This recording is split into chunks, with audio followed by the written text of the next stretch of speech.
So I thought I'd just go through some of the starts we have in the house in mid-February. So kind of what's going on and what's already started and what we're just getting ready to plant inside the hoop houses.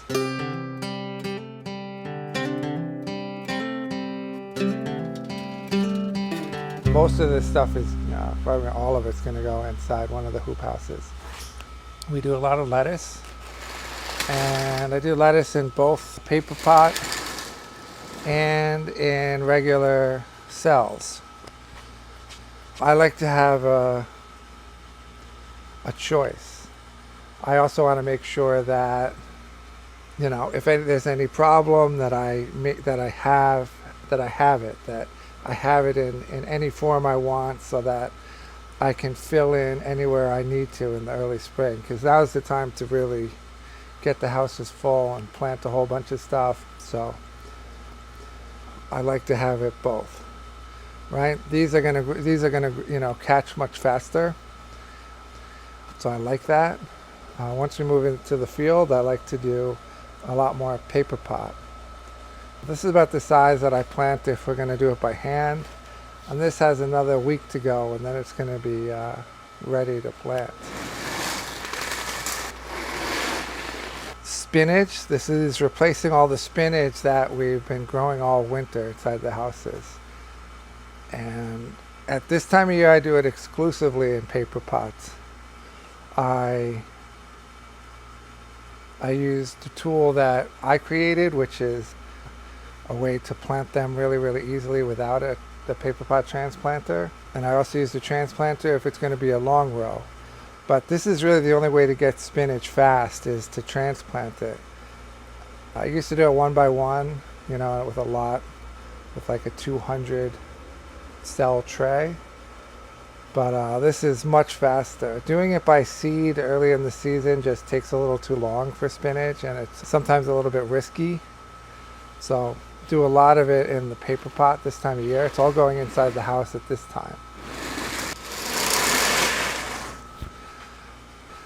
The other thing that we have in here is all of the healed grafted tomatoes. So you can see they're healed, and they've been potted on, and these are going to go in the ground in 2 or 3 weeks.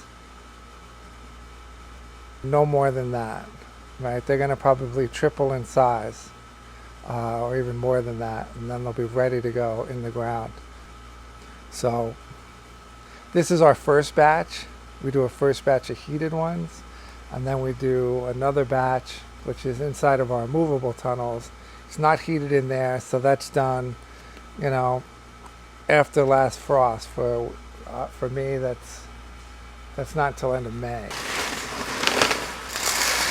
And this is parsley, and usually we just grow one batch of it for outside and then keep cutting it. But this year we're doing an early batch and putting it inside the houses. And that's because parsley is so popular that it really makes sense to get it going indoors. Now we grow it all winter. We do the curly parsley throughout the winter. So now this will take over, this flat leaf parsley will take over hopefully within, 6 to 8 weeks. And,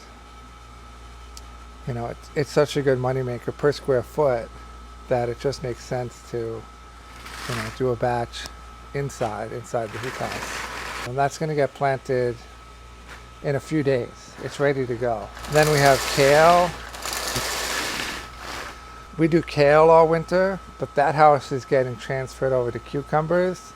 So I need an in-between. And so we have kale in here that's going to take over for the winter kale, and then bridge that gap to the kale that's going to be in the field, because we won't be able to harvest kale in the field until July if we're lucky. So this will bridge that gap, because I don't really like covering with row cover or having low tunnels or anything like that, which usually is what would bridge the gap.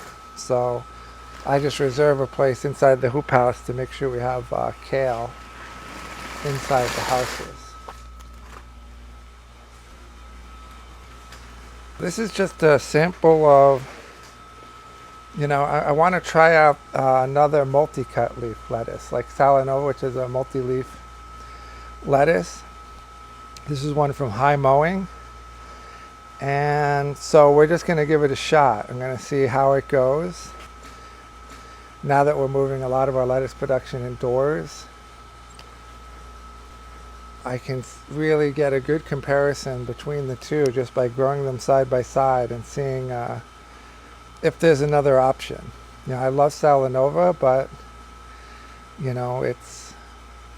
there may be, now that a lot of other producers of seed are coming out with competitors for that, so it'd be good to try and see what else is out there. And so that's what this is, and we have a whole bunch of this stuff.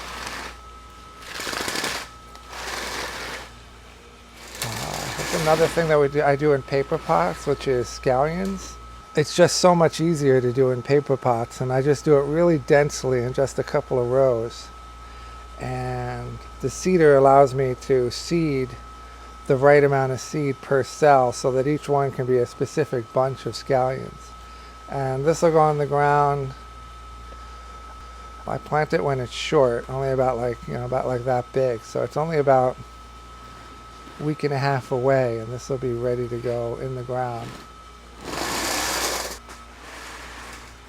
And there's our beets. These all get planted inside our house. These are interplanted with tomatoes. And that's all about timing, getting the right timing so that you get really nice sized beets, but without interfering with the tomato growing.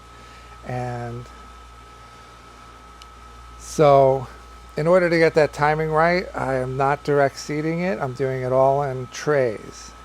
And because I want everything perfect, I'm not doing it in paper pots. Paper pots are not always 100% with beets. So when you do it in cells, it's 100% because you can choose what you want.